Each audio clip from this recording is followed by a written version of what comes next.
तो ये हमको भी दुखी रखेंगे और ये दूसरों को भी दुखी रखने वाले हैं। इसलिए क्या करना है, इस जीव का प्रयोग बहुत अच्छे से करना है। विज्ञान ने आज इस बात की खोज की कि शरीर के अंदर जितने घाव लगते हैं, जीव का घाव पूरे शरीर के घावों से सबसे जल्दी ठीक होता है। लेकिन हमारे ऋषियों ने खोज की कि जीव का घाव सबसे जल्दी ठीक तो होता है, लेकिन जीव के द्वारा जो घाव दे दिया जाता है वो जीवन में कभी ठीक नहीं होता है, वो बना ही रहता है। आप तलवार से किसी को छद विच्छित कर दो, वो घाव भर जाएगा, लेकिन इस रसना और वाणी के द्वारा जो घाव दे दिया गया वो घाव कभी भरने वाला नहीं है। इसलिए शब्दों का प्रयोग नम्रता के साथ में करें, अपनी वाणी का प्रयोग, अपने मन का प्रयोग, अपनी आत्मा का प्रयोग और अपने शरीर का प्रयोग बड़ी नम्रता और कोमलता के साथ में करें। अगर ये चार चीजें हमारे जीवन के अंदर आएंगी तो आप देखेंगे हमारा समाज बहुत उन्नत और समृद्ध होगा।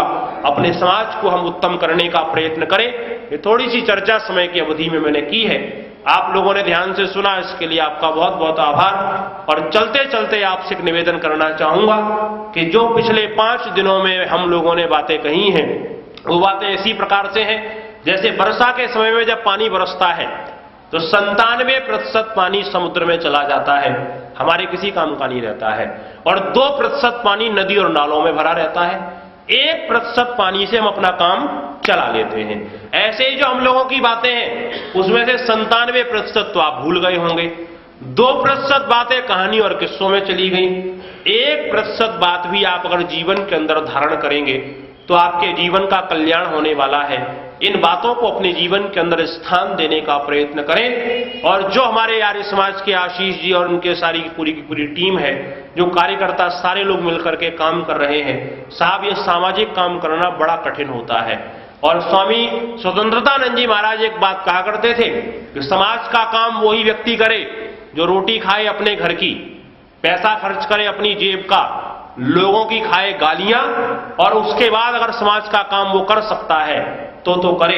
क्योंकि हम लोग समाज का काम करते हैं, अनुभव है हम लोगों को। जिस समय काम करो साहब ऐसे ऐसे लोगों के हाथ जोड़ने पड़ते हैं जिनसे बात करना भी पसंद नहीं होती है। साहब आना, साहब दान दे दो, वो दुत्कार देंगे, भगा देंगे, फिर भी वो करना ही पड़ता है। मैं तो कहा करता हूं आर्य समाज का एक उत्सव एक बेटी का विवाह करने जैसा होता है। जैसे एक पिता एक बेटी का विवाह कर लेता है, ऐसे ही आर्य समाज का आप एक कार्यक्रम कर लीजिए, एक बेटी का विवाह मान लो आपने कर लिया, लेकिन बेटी के विवाह में एक स्वतंत्रता होती है, आप जितना चाहो, जैसा चाहो, जो कुछ काम करना चाहो और जितना पैसा खर्च करना चाहो आप कर सकते हैं, आपसे कोई नहीं पूछने आने वाला आपने कहां किया।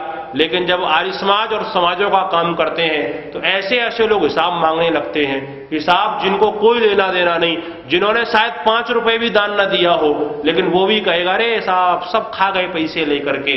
ये बार बार क्यों कार्यक्रम करते हैं? इसीलिए तो करते हैं, दुनिया भर की बातें सुनना पड़ेंगी सामाजिक काम करने वालों को, तो ये लोग काम करने में लगे हुए हैं। मैं चाहूंगा एक बार जोरदार तालियों के द्वारा इस पूरी टीम का हम लोग स्वागत और वंदन करें और परमेश्वर से आप लोग प्रार्थना कीजिए, हम लोग प्रार्थना करें कि ईश्वर इनको शक्ति और सामर्थ्य प्रदान करे। महर्षि दयानंद सरस्वती और वेद का काम इसी प्रकार से ये लोग करते रहें और इस पूरी टीम को हमारे आचार्य जी का मार्गनिर्देशन मिल रहा है। इसी प्रकार से जिस प्रकार से कृष्ण के मार्गनिर्देशन में अकेले अर्जुन ने पूरे महाभारत युद्ध को जीत लिया, मैं ऐसी ईश्वर से कामना करूंगा आचार्य जी के मार्गनिर्देशन में आशीष जी और उनकी टीम मिलकर के पूरे इस भिवानी के अज्ञान और अविद्या का नाश करने वाले बने। इन्हीं भावनाओं के साथ में बहुत बहुत धन्यवाद, बहुत बहुत आभार। और आपके मन में अगर किसी प्रकार की कोई शंका है आप लोग पूछ सकते हैं, और अगर ऐसा लगे आपको बाद में भी कि किसी प्रकार की कोई आपको स्वास्थ्य से संबंधित या आपको आध्यात्मिक या आपको धार्मिक या आपको शास्त्रीय कोई शंका हो तो आप मेरा नंबर ले लीजिए, मेरे पास कार्ड रखे हुए हैं, आप कार्ड ले लीजिए। कार्यक्रम के बाद में भी जब कभी आपके मन के अंदर कोई भाव ऐसा लगे तो मैं उसका समाधान करने का प्रयत्न करूंगा, और अगर नहीं कर पाऊंगा तो अपने गुरुओं से उसका समाधान में करवाने का प्रयत्न करूंगा। तो आप लोगों ने जो प्यार और स्नेह दिया उसके लिए आपका बहुत बहुत आभार, बहुत बहुत धन्यवाद। इति ओम शांति है। आपकी विद्वता को हम नमन करते हैं। आर्ष गुरुकुल महाविद्यालय होशंगाबाद से आप हमारे बीच में आए, हमारे अनुरोध को स्वीकार किया। श्रद्धेय नंदेव जी, आर्य जगत की एक विभूति है और यह हमारा सौभाग्य है कि हमें उनका मार्गदर्शन भजनों के माध्यम से मिला। इस 5 दिवसीय ऋषि बोध उत्सव को आपने और हम सब ने मिलकर श्रद्धा के साथ मनाया। मनाना तो उसी को होता है जो रूठा हो, लेकिन हमने उस ऋषि को याद किया, उनके गुणों पर चलने का प्रयत्न करें, जीवन में लाएं, तभी इस उत्सव की सार्थकता है। अब हम अपने इस मंचासीन विद्वानों का सम्मान भी करना चाहेंगे। हमारे आर्य समाज के दर्पण धर्माचार्य श्री नंद किशोर जी शास्त्री हमारे मध्य उपस्थित हैं। मैं उनसे अनुरोध करूंगा कि वे आगे आ जाए। हम चाहेंगे ऐसे व्यक्तित्व का सम्मान करना। मेरा अनुरोध रहेगा हमारे आर्य समाज के वट वृक्ष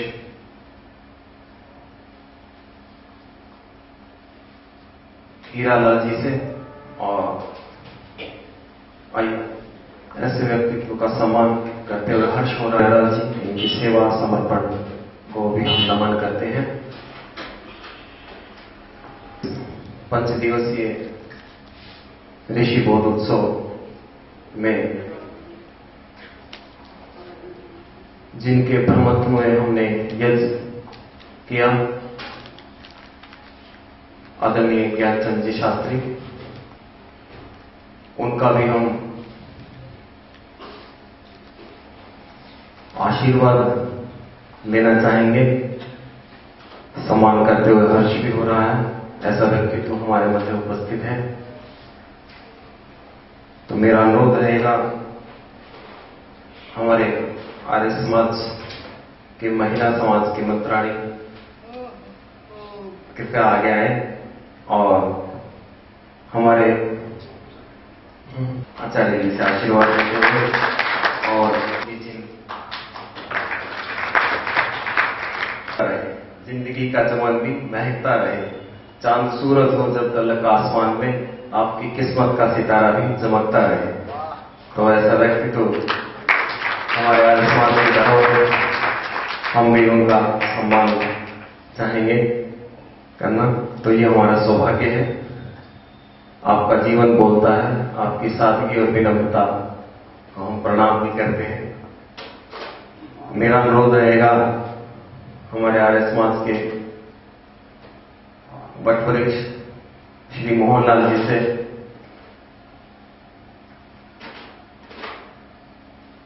ये ऐसे व्यक्तित्व का सम्मान करें जीवन में।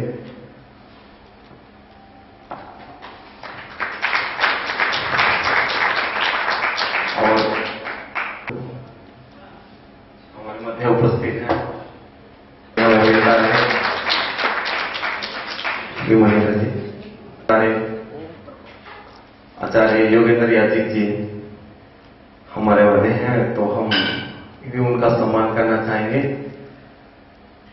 मेरा अनुरोध रहेगा श्री सुनील जी से कि वे आए और ऐसे व्यक्तित्व का सम्मान करें।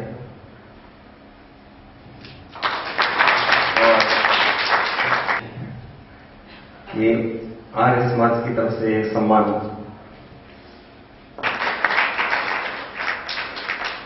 से जो सहयोग दिया है, जो श्रमदान दिया है, हम हृदय से आभार व्यक्त करते हैं उनके प्रति।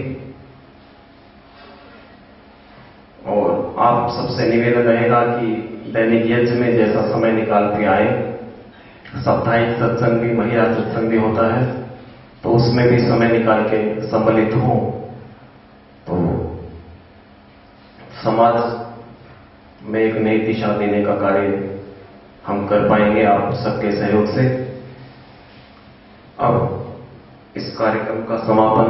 और ये सारी व्यवस्था जो हम देख रहे हैं, यहाँ की बहुत ही सक्रिय हमारी बहन निर्मला जी, उनसे भी अनुरोध है वो भी शीघ्रातिशीघ्र मंच पर उपस्थित हों। प्रातः सबसे पहले उठकर के यज्ञशाला की तैयारी करती हैं और सभी माताएं बहनें इस बात से सहमत है, पुरुष वर्ग भी, कि परिवार में जिस प्रकार से एक पारिवारिक महिला घर की संभाल करती है, उसी प्रकार से पूरे समाज की ये व्यवस्था देख रही हैं। इनकी सेवा को नमन करते हैं। आइए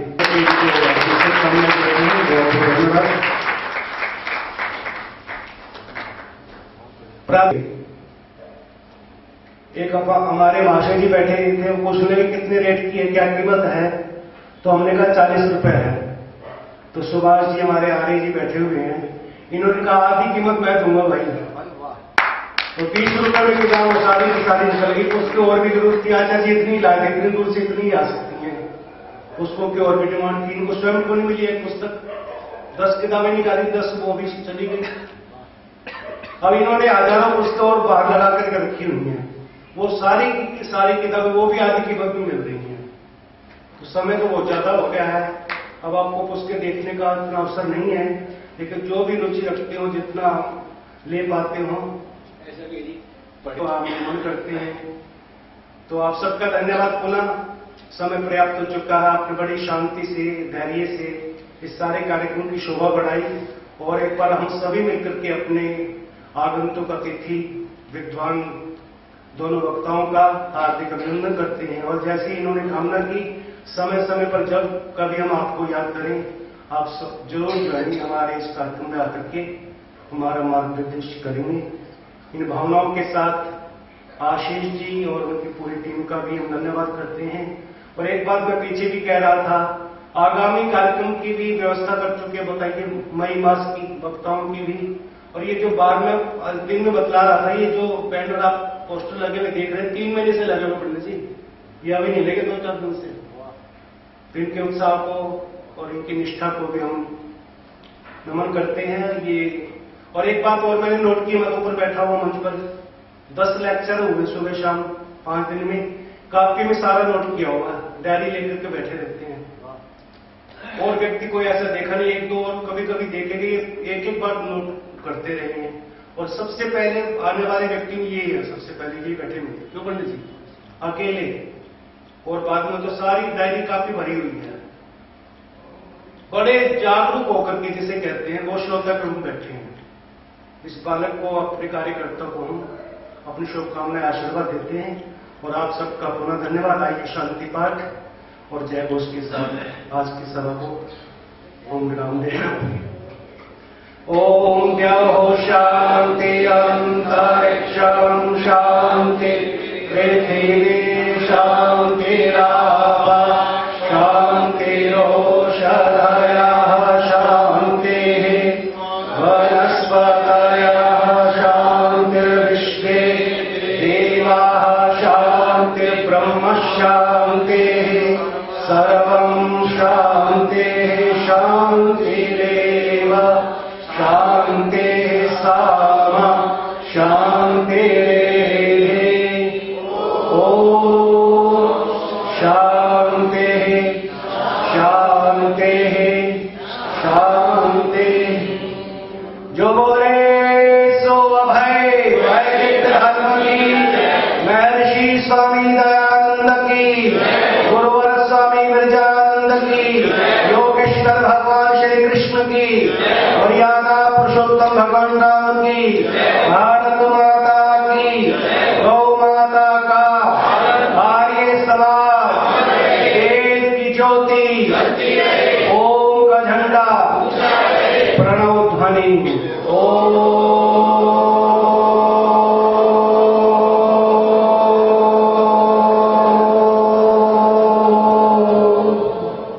वैदिक अभिवादन सबको सादर नमस्ते।